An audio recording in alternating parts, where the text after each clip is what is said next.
picture, what do you see? You see the picture of success. Successful people, successful organization, those people epitomize the success. They work hard, they have talent, they are recognized as leaders, great leaders in their own right, and they work in different industries, or even in the art and politics and businesses, and so on. So, what do you think are the key ingredients for their success? When you ask them what are the key ingredients for their success, they will somewhat invariably respond that somewhere, somewhere, there is a recipe for success. And they will even write often books to explain how do you do it. So a lot of leaders will end up writing books to explain the key reasons of success and giving you, well, their recipe, how to do it, what are the principles and steps you need to follow to be successful yourself. When you look at all those books and you listen to the interviews of those great leaders, it boils down to a list of ingredients that I've shown you on that slide. They often highlight brilliant foresight and vision, their creativity and agility and ability to learn continuously, their resilience and perseverance. So never give up, always persevere. Their guts, learning from failure, always jumping back and trying again. They also highlight hard work, the discipline required to success. It doesn't come easy. Their intelligence, their passion, you need to have passion, and certain talents and skills. And those talents and skills may vary from industry to industry. Of course, the talent that you need to be an actor is different, and you have to be a business leader in certain industry. So those are the key ingredients. And that's pretty much it, what is mentioned. They will tell you that if you follow their recipe, your success is practically guaranteed. You will hear those leaders going to MBA or speaking at conferences and telling you that if you do this, if you persevere, if you have passion, if you really strive and learn from your failure, you will make it. You will make it. Is that really true?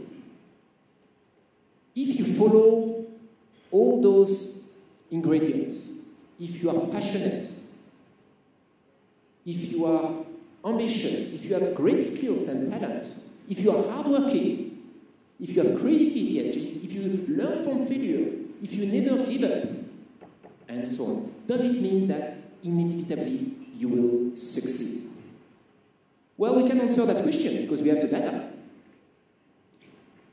If really success was aligned with all those ingredients, then why are there so many ambitious, smart, creative, and hardworking people who never manage to achieve the same kind of success as we can see of the people on that slide?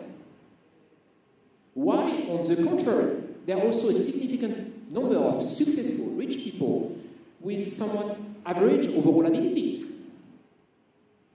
They didn't have the key ingredients that, or it's not all the key ingredients that were listed in my previous slide. So it does suggest that there is a missing ingredient.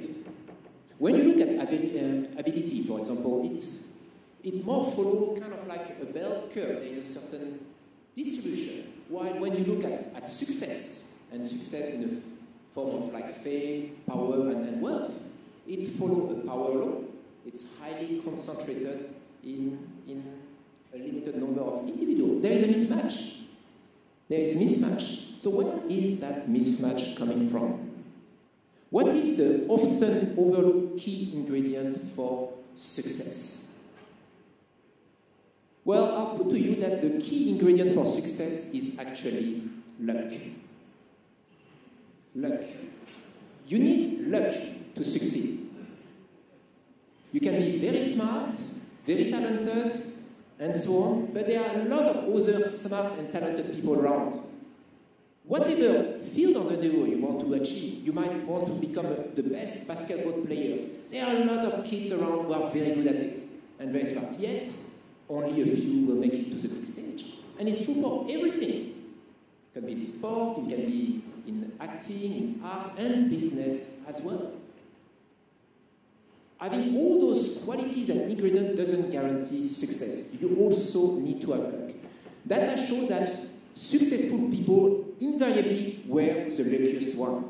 It doesn't mean that they didn't have any talent. On the contrary, they are very talented, and many of them are very talented and have hard working and so on. But the key differentiator that eventually brought them to where they are was they were more lucky than their competitors. So what is luck? I mean, luck can happen in the most random way. I mean, luck is about randomness. Huh? So those people, they look very happy, right? Well, why are they happy? Recently there was the Powerball, $1.6 billion, just won apparently by one ticket. One guy or lady or family suddenly overnight became a billionaire. A billionaire overnight. So they won the jackpot, they are very, very happy. What did they have to do to become millionaire? What did they have to do? Buy the ticket, you're right, Denis. They just had to buy the ticket. Yes, you need to buy the ticket. If you don't buy the ticket, you don't get a chance for the prize. But they just had to buy the ticket. Does it require any talent, abilities of any kind, hard work and so on? No. Luck is typically understood as the thing that happened to a person by chance, rather than through one's own ability and effort. That's the definition I took from the Cambridge Dictionary. Luck is essentially about randomness. The fact that there are many factors that are beyond our control, and we are not controlling because we haven't made the effort to plan or control them, and therefore those factors, those variables will evolve randomly, and they can play in our favor or play against us. What are the odds at winning at the jackpot? The Powerball odds are about 1 in 300 million. When you think from a risk management perspective, is it a good idea to buy a ticket? When you have that kind of chances of success? 1 in 300 million? This is really extremely low. When you smoke, you have a lot higher chance of ending up with a lungs cancer than when you buy a lottery ticket to win the jackpot. Yet, something interesting to understand is that somebody will win.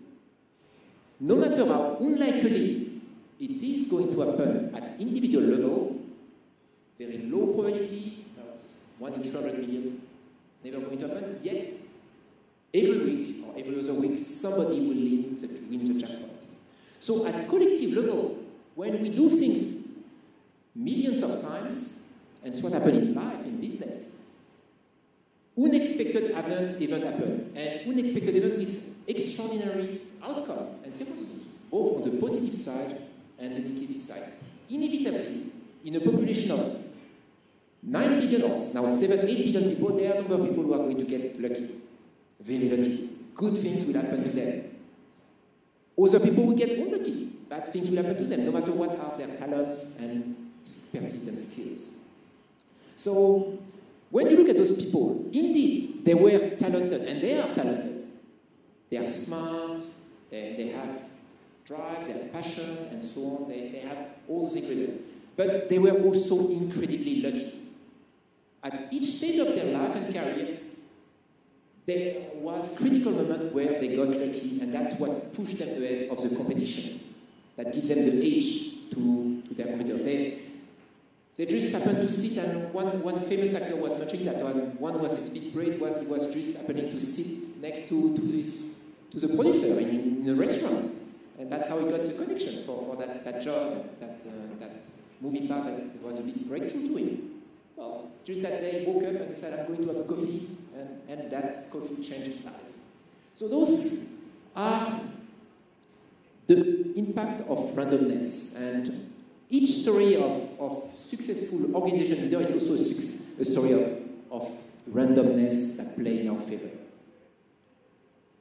Unfortunately, as Nassim Taleb highlighted the impact of randomness in success and failure of organizations is severely underrated. And that's a problem. We are going to see that from a risk management perspective, because if we ignore the impact of randomness, then we are going to, there's going to be a problem on the risk management side. So to conclude on this section, in short, to succeed, we need a certain amount of talent, for sure. I mean, sometimes we can be extremely lucky without any talent, like buying a lottery ticket and winning the lottery. That can happen. And that's the reason why sometimes average people do get successful and say they can climb the corporate ladder and be successful in their life and career. But by and large, you need talent, you need hard work, you need perseverance, but you also need luck. You also need luck. We tend to forget about that. We tend to forget that luck comes in a different way. It starts when we are born. If you are born in Singapore, you are lucky. You are lucky compared to somebody born in, say, a certain part of developing country where no matter how smart you are, the opportunity to learn, to go get an education and so on won't be the same. We are lucky or unlucky depending on where we are born, who are our family, and what are the opportunities that present themselves to us in any given context. This is an example of tailwind. We never think about the tailwind, the one that push us forward. But that's the wind that gives us the edge and the competitive edge over other people who don't have that tailwind. So overlooking the role of luck in success has negative consequences. First of all, when you underestimate the role of randomness in success, it leads to overconfidence and excessive risk-taking. Well, if you think that you are so great and everybody is telling you how genius you are as a business leader, then you can do no wrong. And we saw at play during the financial crisis how overconfident business leaders had completely ignored basic risk issues that should have been obvious and apparent to them. Yet, they had been successful for 20 years, they were on the top of their game, and they were completely obvious, blindsided to the risk issue. No, I'm so smart, I'm such a genius, I've got everything under control, the illusion of control here. Warren Buffett also highlighted that issue. Overconfidence leads to the illusion of control. He said once, it's only when the tide goes out that you learn who has been swimming naked. So he highlighted that to this financial crisis. A lot of financial institutions that look very healthy, but then once the crisis happened, realized that they had been doing the wrong kind of business. And at the same time, we're saying that you can be lucky in when the time is good for you. That means that when the tide is up, you can swim naked. It's also what Warren Buffett is saying, that you can be lucky even though you do the wrong things. And banks had been doing the wrong things for years before they were eventually exposed to do the wrong thing. So there is a critical challenge here. Ignoring the impact of luck and its randomness in life is basically underestimating the need for effective risk management. Recognizing the role of luck in success has, on the contrary, positive consequences. Well, first of all, it will lead and enable better risk awareness and management. That's great. It will also make people more generous. Why people who understand that luck play an important part in their success are more generous? Precisely because they know that it's not just about them, that they were very lucky and that they should share that luck somewhere with other people. People who think that it's all about themselves, they are going to tend to give less to charity. Why? Because, hey, I work very hard, it's only because of me I succeeded, so why should I give away my money to somebody that didn't work as hard that he should have if he wanted or she wanted to succeed? Another problem when people think or don't recognize the role of luck is that people who recognize the role of luck will be more willing to pay for taxes. Why? Why do you think people who recognize the role of randomness, luck in life, will be more willing to pay taxes? Because they understand this tailwind effect. They understand that to be successful, you need to start with a good education. You need to have good infrastructure. You need to have a good telecommunication system, transportation, and so on. All that are paid by what? By taxes. Governments are there to provide that favorable environment for business to prosper and succeed. So they realize that we need that.